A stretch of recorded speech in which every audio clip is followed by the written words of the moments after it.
그 후에 예수께서 나인이란 성으로 가실새 제자와 많은 무리가 동행하더니 성문에 가까이 이르실 때에 사람들이 한 죽은 자를 메고 나오니 이는 한 어머니의 독자요 그의 어머니는 과부라.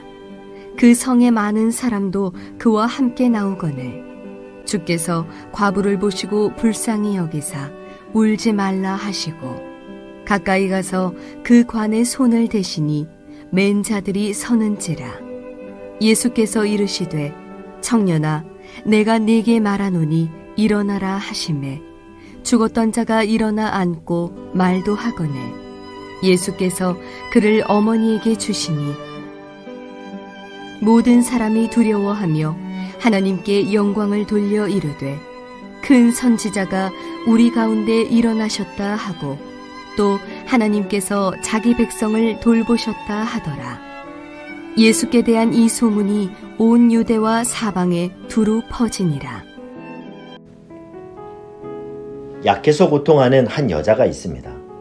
아들이 죽었어요. 더군다나 그 아들은 독자예요.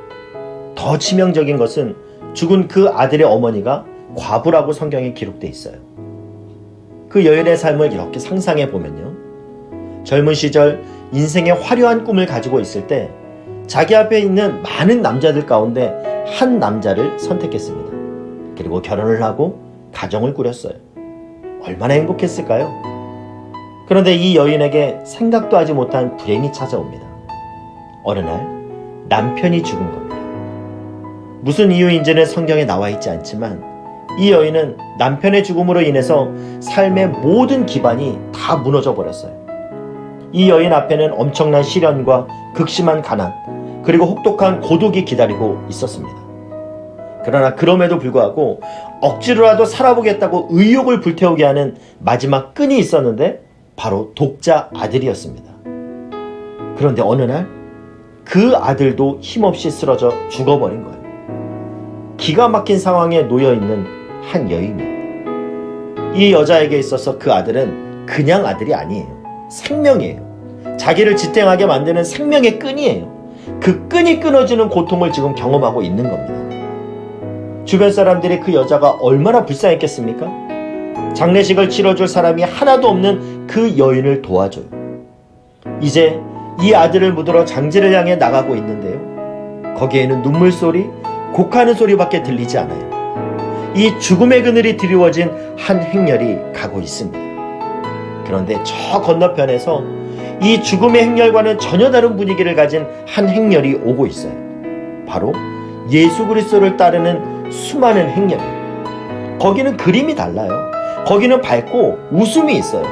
나는 길이요 진리요 생명이라 말씀하시는 예수 그리스도를 보니까 그 안에 정말 능력이 있거든요. 소망이 있거든요. 그런 낙관적이고 희망에 부푼 사람들이 예수님을 따르고 있어요. 너무나도 극단적인 두 행렬이 점점 좁혀오고 있습니다. 그리고 어느 한 시점에서 두 행렬은 마주칩니다. 거기에서 한 극단의 대표로 서 있는 예수 그리스도께서 또 다른 한 극단의 대표 그 나인성 과부에게 말을 건넵니다.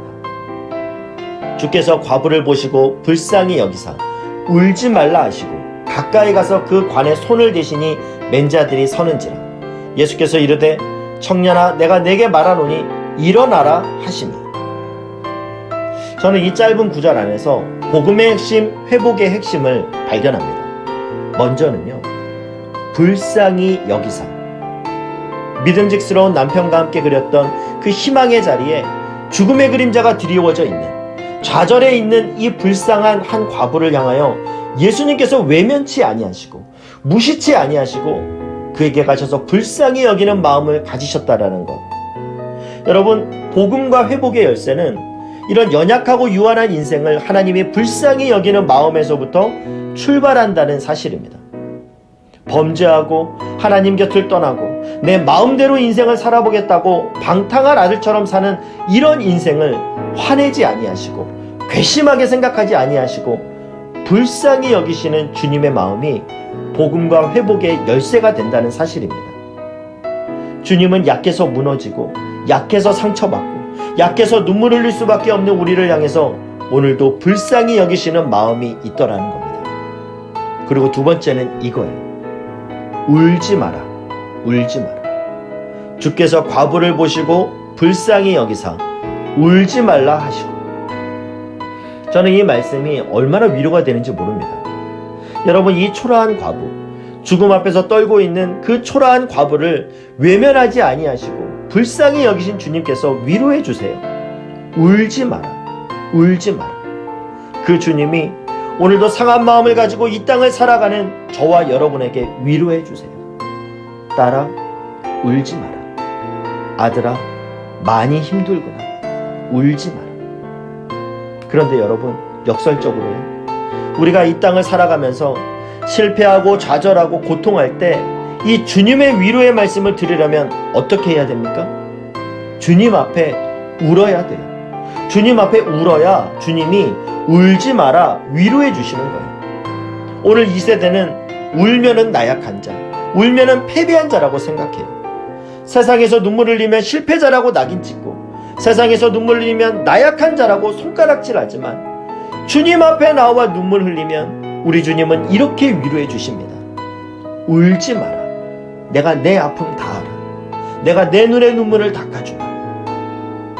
그 연약한 나인성 과부를 불쌍히 보시는 주님, 울지 마라 딸아 위로해 주시는 주님, 그 주님이 우리 상한 마음을 아시고 그 아버지께서 나를 불쌍히 보시고 내 눈의 눈물을 닦아주십니다. 그리고 세 번째는 이겁니다. 일어나라. 일어나라. 가까이 가서 그 관에 손을 대시니 맨자들이 서는지라. 예수께서 이르되 청년아 내가 내게 말하노니 일어나라. 저는 이 말씀이 오늘도 좌절하고 낙심해 있는 수많은 사람들을 향하여 주님이 던져주시는 용기의 메시지라고 생각합니다. 일어나라. 여러분, 그 과부가 경험하는 그 상황은 일어날 수 없는 상황이에요. 더 이상 힘을 얻을 수 없는 상황이에요. 절망이고 죽음이에요. 그런 상황을 바꿔주시는 주님의 능력이에요. 예수님의 위로는 우리의 힘없는 위로와는 근본적으로 다른 위로입니다. 예수 그리스도는 우리와 완전히 다른 존재예요. 그분이 울지 마라 이렇게 위로하실 때는 힘없는 입술의 말이 아니에요. 그 위로 속에는 능력이 포함되어 있습니다. 본질적으로 그 눈에 눈물을 닦아주실 주님의 죽음을 극복하실 능력이 담겨져 있다라는 사실입니다. 주님은 오늘도 코로나 상황으로 인해 생긴 우울감과 패배감에 낙담해 있고 좌절해 있는 사람을 향해서, 이곳저곳에서 상처받는 사람들을 향해서, 깨어진 가정 속에서 울고 있는 사람들을 향해서 말씀해 주시길 바랍니다. 일어나라. 너 일어나라. 여러분, 하나님 살아계십니다. 하나님 오늘도 우리를 불쌍히 여기십니다. 하나님 오늘도 우리 눈에 눈물을 닦아주길 원하십니다.